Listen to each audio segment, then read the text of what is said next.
Hi, I'm Marty Levinson. Welcome to the Northtown News Magazine. Come on, baby, don't you wanna go? Come on, baby, don't you wanna go? Back to that living light city, sweet home Chicago. 224 446. Come on, baby, now get your business fixed. Come on. Hi there, I'm Marty Levinson. Welcome to the Northtown News Magazine show with the greatest cameraman in the business today, Sonny Hersh, and your host, Avi Meyers. Hi, Avi Meyers here. Welcome to the Northtown Neighborhood News Magazine, a presentation of Sonny Hersh and myself. Join us every single Thursday at 7:30 p.m., Friday at 2:30 p.m. in Chicago on CanTV 19, Thursday 8 o'clock in Evanston on ECMC Channel 6, and Mondays at 6 o'clock in 30 to 35 north and northwest suburbs on either channels 19 or 35, depending on your cable system. Our shows are now available on the web, and in the few months that we've been putting shows on, over 10,000 individual shows have been watched. Don't you people have anything better to do? Anyway, thank you so much. And by the way, the number's a lot higher than 10,000. I'm just tired of saying, okay, it's 11 now, okay, it's 12. You know what? Over 10,000 is what we'll say for now. And most importantly, hi, Marty. How you doing? Okay, didn't get there today, but I was there last week. And I do want to thank you very much. And I look pseudo-presentable only because you took good care of me last week. I do thank you. In any event, it is my pleasure and privilege to have our most frequent guest, our most popular guest, somebody who's going to tell us everything that's going on in the neighborhood and then some. And the only limitations are going to be that we only get 29 minutes to do this. We're talking about the Alderman of the 50th Ward in his 10th term, and Alderman Bernard Stone. Hi, Avi. How are you today? Good, and thank you, and it's nice to see you. Thank you. Thank you so much. We want to thank Alana for bringing you here. Thank you very much. We want to say hi to Joe Chuck Shea anyway, because I won't forget, because he'll bring you next time. Well, it's the evening, and Joe's off now. Ah, right. Well, you had a finance committee meeting. Finance and budget meeting. Wow. You know, I'm a little perturbed. I understand the state legislature has taken over the cable business, and really it's not clear exactly what they did. Thank God they protected CAN, but I'm not sure exactly what they did as far as the cable business in the city of Chicago. But hopefully we'll be okay. I hope so, and definitely there's no question that over the years that you've been the true champion of CAN TV, and I know that Barbara Popovic and Leslie and Terrence and everybody down at CAN TV in cable casting and in production services and in the office staff really appreciate all the work you've done over the years. Yeah, I've talked to Barbara, and apparently it's going to work out for CAN, but I'm not too sure exactly what they did for the cable action, the whole cable situation. I think AT&T wrote the bill, quite frankly. Well, they did, but it got modified to make sure that, that at least CAN TV was, and the other cable access providers throughout Illinois were provided for. I think they protected the city as far as the franchise tax is concerned, but I'm not sure how it's going to go down the line. Well, from what I can see, but it's been going on with the state legislature and the state senate this year, and in the governor's office, it's safe to say that the leaders in the state house are the finest that money can buy.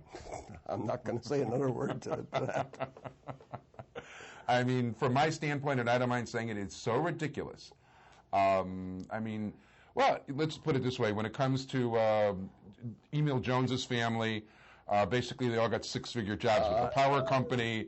But you know, Lester Munson on Sports Illustrated, who on Joe Weissman Week in Review, who's the legal guy for, I forget if it's ESPN or Sports Illustrated, the writer. He talks about Governor Quinn because it's just a matter of time till Blagojevich is indicted, and it's just a wonderful mix over there. Well, Pat Quinn was at the Democratic Party dinner Wednesday night, but the governor was not there because Pat was sitting right behind me. So nice to see Pat. Okay. I haven't actually, okay, very good. So, you know what, let's talk about the neighborhood some. Okay. Okay, now there's... I just put out a newsletter, and been getting rave reviews from people in the neighborhood, and I'm happy. As you remember, back during the campaign, I promised to put out a newsletter at least every 6 months, and this was the first one, and I went into detail on many neighborhood issues, and so far I'm getting pretty rave reviews from people in the neighborhood. Well, actually, to be quite honest and frank, I have one minor problem with your newsletter. What's that? That is that everybody always depended on me to tell them everything, and now when they start talking to people, they already read your newsletter, and I don't have the news anymore. Oh yeah, but you're still getting the real the stuff as it really comes out quick. Yeah, no, I'm getting. You definitely give me the scoop: chocolate, vanilla, and Rocky Road, no question. Right. But and this is only going to come out every 6 months. Do you have any idea what a newsletter costs to prepare it, to get it out in the mail and so forth? The total cost is somewhere in excess of $13,000, almost $14,000. Wow! For the entire ward mailing. So it's pretty expensive, but it's worth it because I can communicate with the entire community this way. I think it's very important. There's no question. And even though, okay, I can live with not being the very first, Yeah. Well, actually, I am the first usually, but I'm happy that people know what's doing though. But this way, I can communicate particularly on zoning issues, and I can get the issues before them. I'm still concerned over the fact that they still think I'm responsible for the barriers over by Lincoln Village, and believe me, folks, I didn't put up those barriers, and I can't get them removed. I am going to be responsible for getting that whole thing downzoned, hopefully, so that we can get that area taken care of. Now, that's one of the first things we're going to talk about. I understand the owner of the theater building has contributed the building to a Jewish religious school. Really? So the theater will be closing very shortly. As long as it takes to complete the transaction, and so at least that part of the problem will go away. This is definitely news. And the theater wasn't doing any business anyway, so. Well, without parking, I don't know. Even before the parking issue came up, it wasn't doing too much business. So, well, I mean, one of the things that I'm not totally clear on how this works, but there's actually more than one entity on that land. In other words, that's separate from the people that actually have the Lincoln Village Shopping Center, which is, I think, if I'm not mistaken, separate than that shopping strip. The shopping center is totally separate. The Lincoln Village is south of this particular property. The ones who are going to be hurt are the area south of the theater and the car wash, which was north of the theater. The car wash, for all intents and purposes, is almost out of business too, because there's only two or three of the stalls that can still do business, because you can't turn around in the south stalls. Because I would have also entered through the entrance that's blocked. Well, it's blocked, and the north stalls you can at least turn around in. The south stalls they're blocked by the concrete blocks. Can I ask which school it is that's? Yeah, it's the Seymour Abrams Girls' School.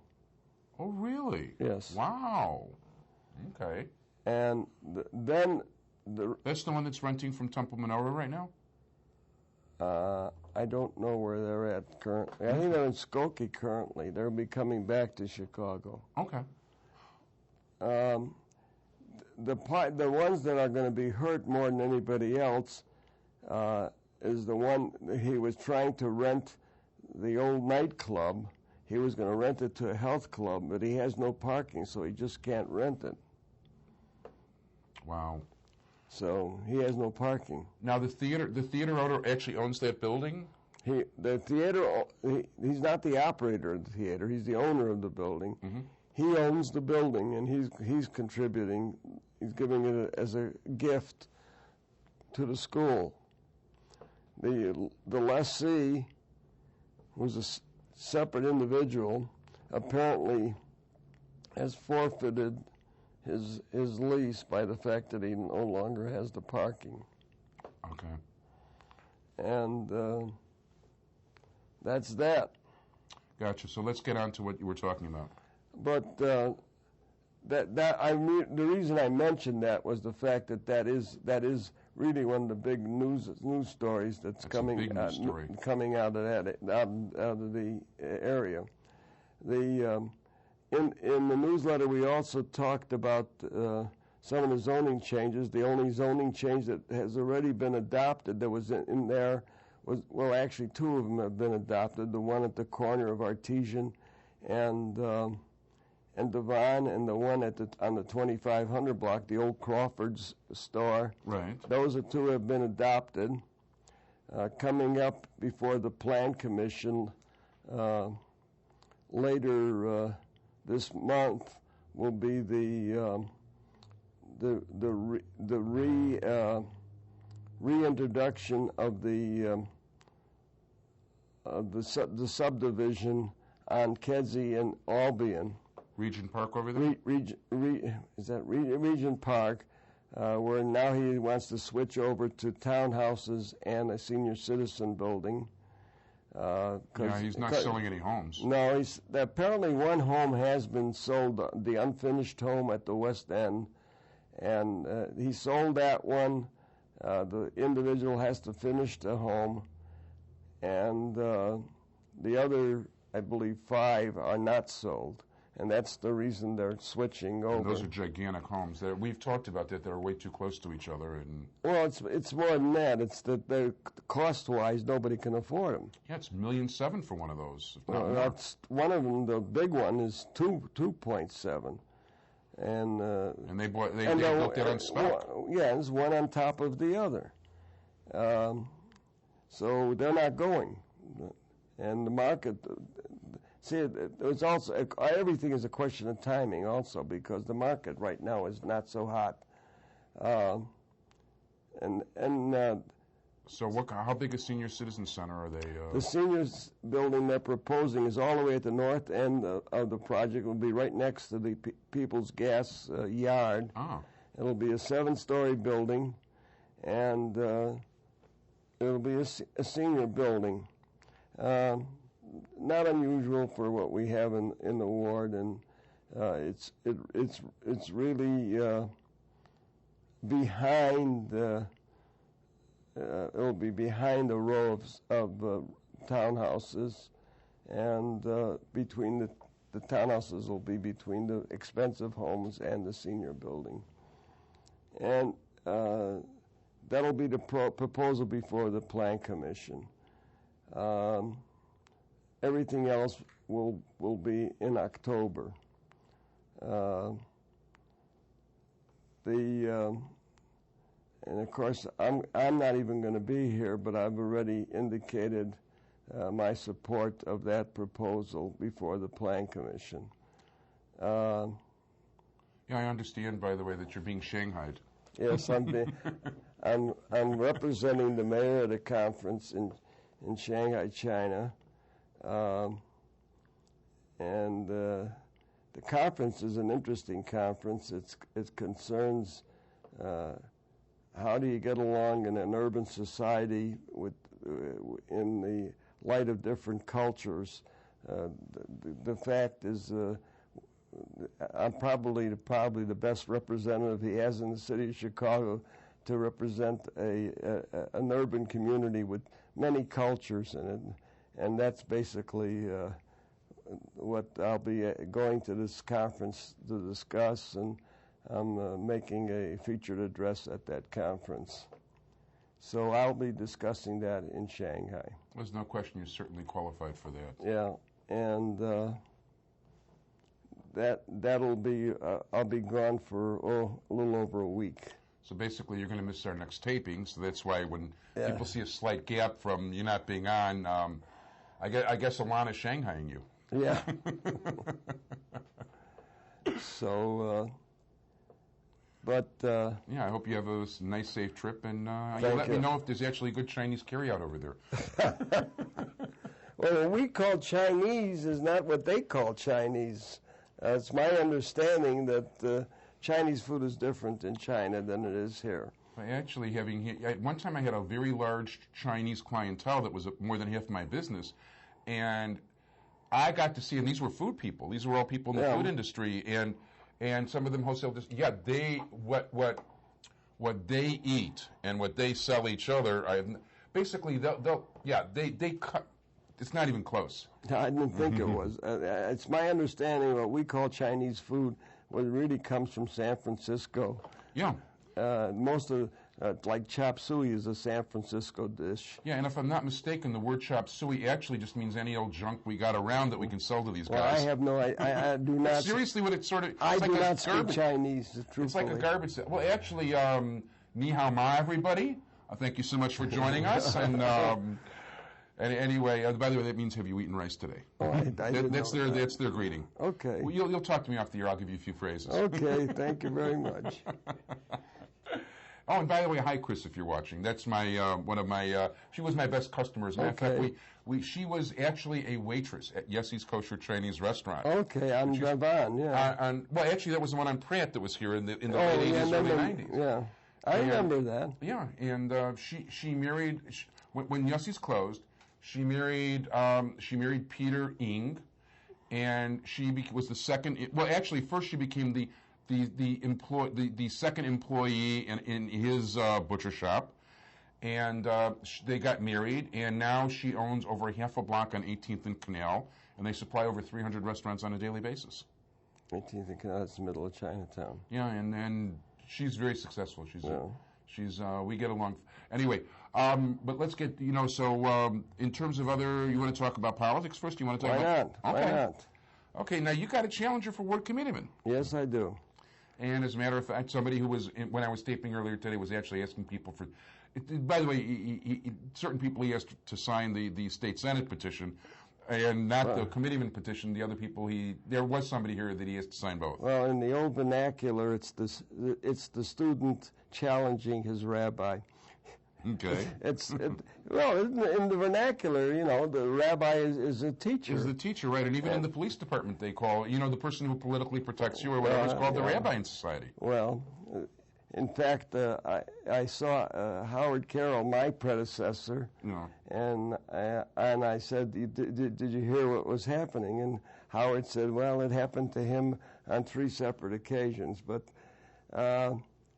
in any event, all I can say to you is for 48 years, I was active in the Democratic Party before I became committeeman.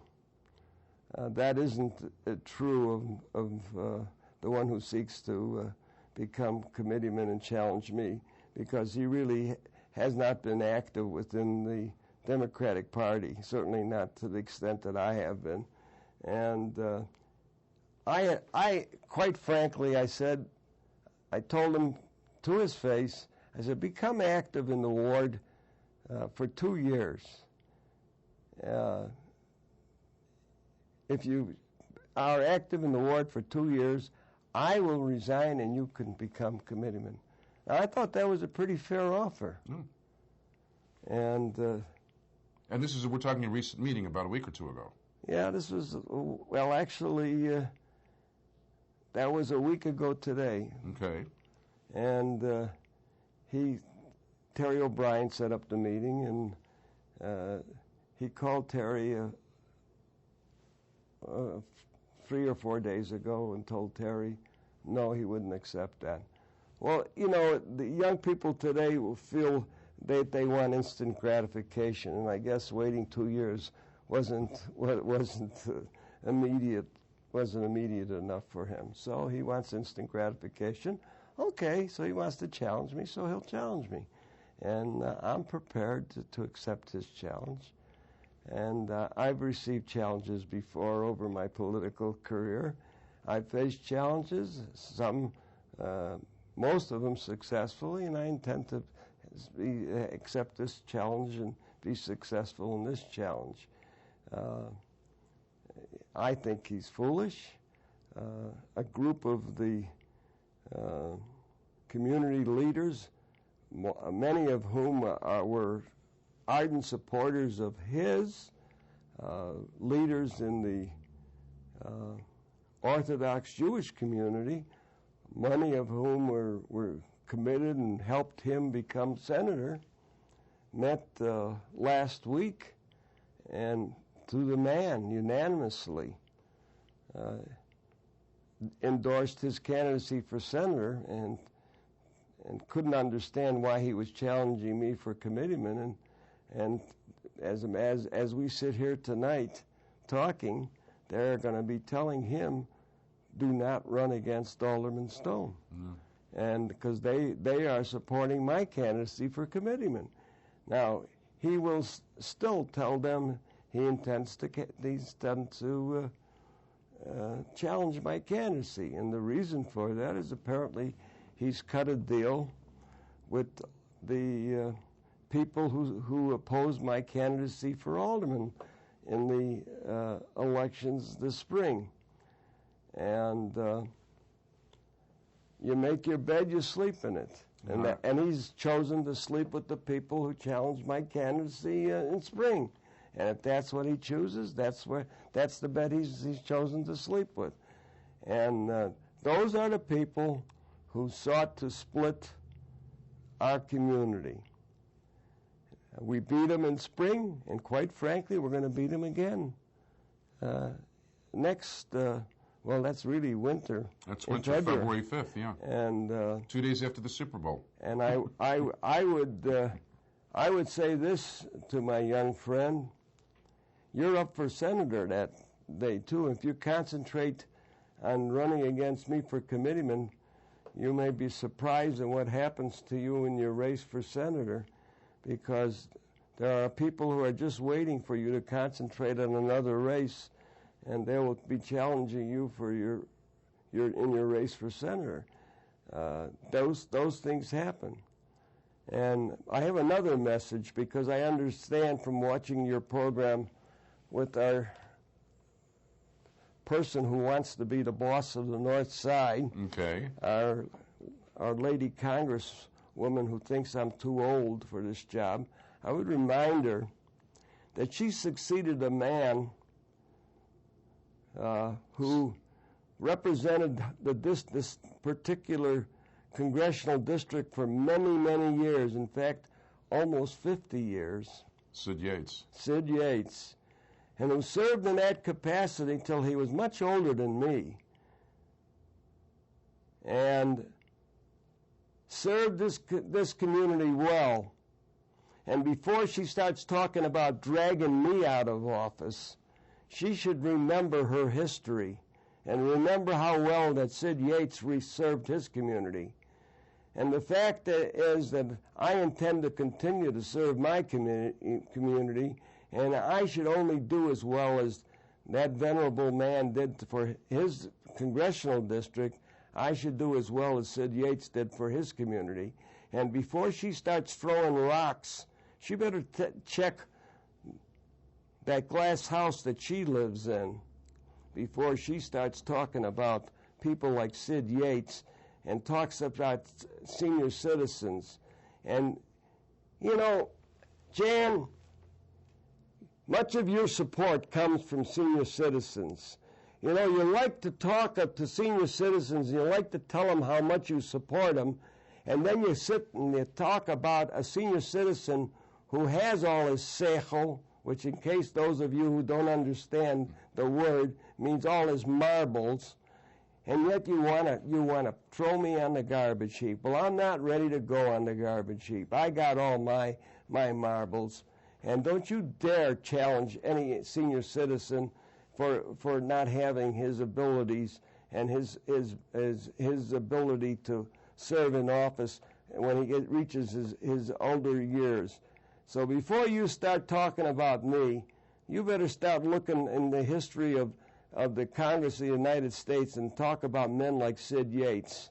So don't you dare talk about senior citizens, and don't you dare start insulting my contemporaries. Very good. Very well put. That I have to admit that comment surprised me, to be honest. Well, look, all she has on her mind is is politics and to be a political boss. I never sought to be a political boss. You know, one of the things that bothers me about Ira's seeking to be a political boss too is the fact that here you got Carol Ronan, a state senator from the 48th Ward, Jeff Schoenberger, a senator, the committeeman of Evanston, Lou Lang, a representative from the committeeman of Niles Township, and now Ira wants to be the committeeman of the 50th Ward. Wouldn't that make a nice clique from Springfield to control the political future of the North Side with the boss, Jan Schakowsky, the congresswoman from the 9th Congressional District, and all of these like absentee landlords down in all four of them down in Springfield, and the other one in Washington D.C. While the people of the district go leaderless, while their absentee landlords are out of town. Look, that's not what a political leader is supposed to be about. He's supposed to be here doing his job with the people, and supposed to be leading his political organization. That's what organizations are about. You know, before you take over the leadership of an organization, you better learn what it's about. You don't do it by being an absentee landlord.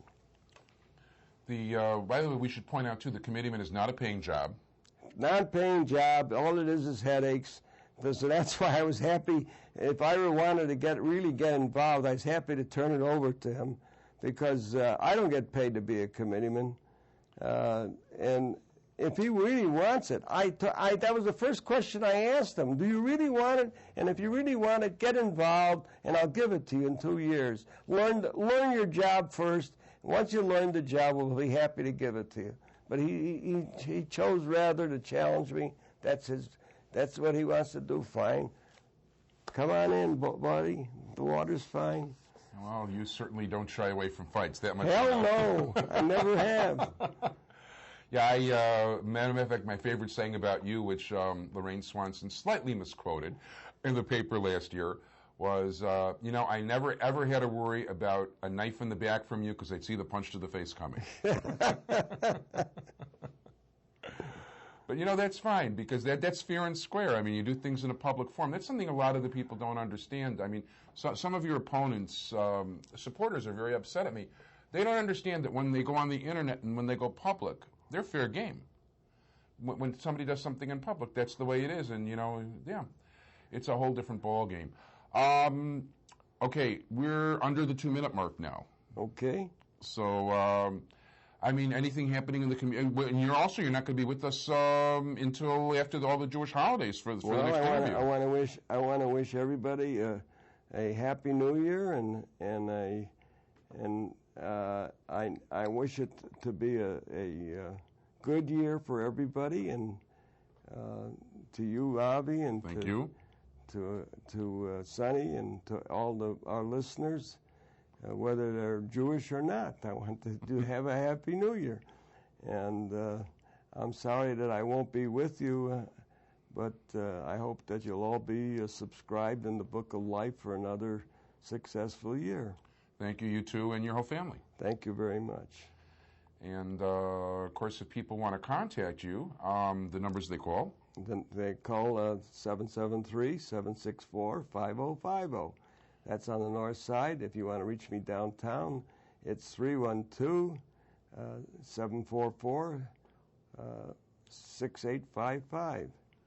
And in your ward office here, you've got hours Monday nights and Thursday nights? Monday and Thursday night. I think I'm the only alderman who really is in the office 2 nights a week, but I'm there on Monday and Thursday nights from 6:30 until the last person leaves. And that's 6199 North Springfield on the side? No, Lincoln. In Lincoln Village, above the dress barn.